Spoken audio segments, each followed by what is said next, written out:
เชื่อในว่าทุกๆคนที่เกิดมาในโลกนี้ล้วนแต่อยากมีความสุขและประสบความสำเร็จในชีวิตกันทั้งนั้นแม่นบ่อยากมีเงินหลายๆมีเงินงามๆมีรถหรูๆขี่มีครอบครัวที่หักและอบอุ่นใช้ชีวิตในแบบที่ตัวเองต้องการแต่เพื่อนๆฮู้บ่ว่าในความเป็นจริงมีเพียงหน่อยคนเท่านั้นที่จะสมหวังดังที่ตัวเองหวังไว้คันสั้นมันเกิดอย่างขึ้นกับคนส่วนหลายเป็นอย่างเขาเจ้าจึงบ่ประสบสำเร็จสาเหตุย้อนหยังคลิปนี้มีคำตอบถ้าอยากห่างอยากมีและอยากประสบความสำเร็จในชาตินี้เพื่อนๆจงชื่อเอาไว้ให้ดีๆดนๆกันไปเลยว่า 1. อยากห่างอยากมีอยากประสบความสำเร็จจงเซาซากับการหาข้ออ้างมาตัวตนเองและผู้อื่นคนส่วนหลายฮู้ดีว่าถ้าอยากได้อยากดีตนเองจะต้องเห็นอย่างแน่ฮู้หมดนะแต่ผัดบ่เฮ็ดเช่นถ้าอยากห่างอยากมีอยากประสบสำเร็จจะต้องมีวิชาเฉพาะวิชาอาชีพที่ตนเองฮักที่ตนเองเก่งและถนัดพัฒนาฝีมือเรื่อยๆเฮ็ดให้มันได้ดีและเก่งกว่าคนอื่นแล้วสร้างให้มันเป็นธุรกิจหรือเลือกเฮ็ดเวียกที่ตัวเองมักและมีความสุขซึ่งให้ค่าตอบแทนที่สูงแต่ความเป็นจริงพวกเขาเหล่านั้นพัดขี้ข้านสังหลังยาวมักลิ่นกินเที่ยวสำเร็จเที่ยวเมาไปวันๆมักออกล่ามักตัวยั่วกินตับกันสร้างความวุ่นวายทางด้านทางกายและจิตใจจนหลายคนเสียนึกคิดว่าขออยู่บ่ได้แท้ๆนะคะเจ้า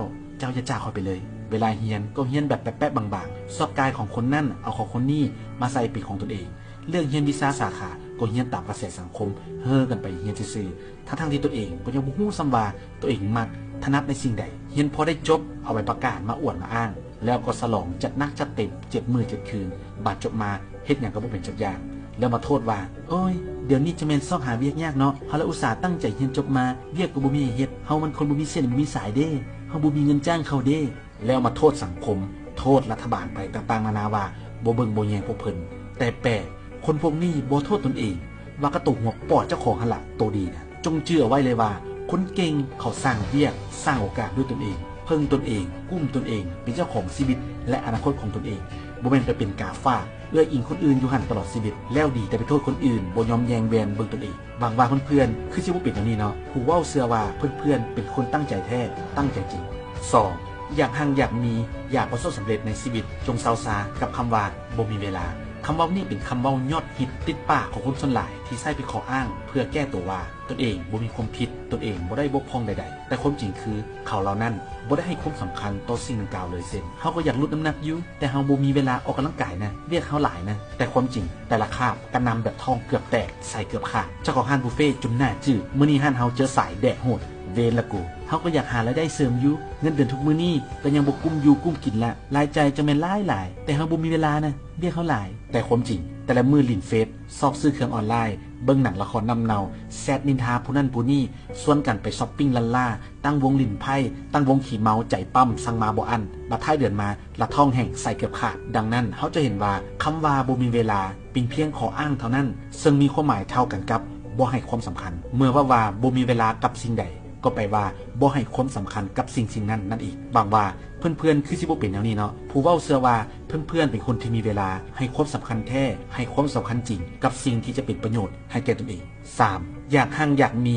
อยากประสบผลสำเร็จจงเซาซากับคำว่าบ่มีเงินเชื่อบ่ว่าถ้าคนใดมักเว้าว่าตนเองบ่มีเงินแล้วมันก็จะเป็นแบบนั้นแท้คำเว้านี้จะปิดการเฮ็ดเวียกแนวคิดจินตนาการดีๆของเฮาให้ค่อยๆหายหมดไปเขาจะเกิดความท้อแท้และสิ้นหวังอีกด้านหนึ่งคนที่มักเว้าคำว่าบ่มีเงินต่อสิ่งที่กำลังเว้าอยู่ก็เป็นเพียงข้ออ้างเท่านั้นแท้จริงแล้วเขาบ่ได้ให้ความสำคัญหรือเห็นคุณค่าของมันต่างหากยกตัวอย่างเช่นอยากได้เวียกดีๆเงินเดือนสูงๆก็ต้องได้ยกระดับความรู้ความสามารถที่ตนเองยังบ่ทันได้เก่งหรือขาดหายไปซึ่งต้องได้ใช้ค่าใช้จ่ายเพื่อเข้าเรียนหรือฝึกอบรมแต่คนเหล่านี้จะตอบว่าเฮาบ่มีเงินนะเฮาก็อยากเรียนอยู่แต่ความจริงบาดมือถือ iPhone รุ่นใหม่ออกมารุ่นใหม่ราคาแพงเงินบ่พอแต่มีเงินไปซอกผ่อนได้เพื่อจะซื้อไปอวดคนอื่นเมามาแล้วใจใหญ่เห็นผู้สาวแล้วใจขึ้นมีอย่างสั่งมาโลดมื้อนี้จัดหนักจัดเต็มบัดเรื่องนี้และจะเอาเงินมาได้ใส่ไผเคยเป็นแน่อีกตัวอย่างหนึ่งถ้าเกิดเหตุการณ์ที่บ่คาดฝันพ่อแม่เฮาเจ็บเป็นกระทันหันต้องได้รับการผ่าตัดปิ่นปัวด่วนและต้องได้ใช้เงินจำนวนหนึ่งแน่นอนว่าเฮาจะต้องซอกหาทางออกเพื่อหาเงินมาปิ่นปัวเพิ่นให้ได้บ่ทางใดก็ทางหนึ่งเพราะเฮาให้ความสำคัญกับชีวิตของพ่อแม่เฮาเงินคำสามารถหาไม่ได้ถ้าเฮายังมีลมหายใจดังนั้นเฮาจะเห็นว่าคำว่าบ่มีเงินเป็นเพียงขออ้างเท่านั้นซึ่งมีความหมายเท่ากันกับบ่ได้ให้ความสำคัญต่อสิ่งที่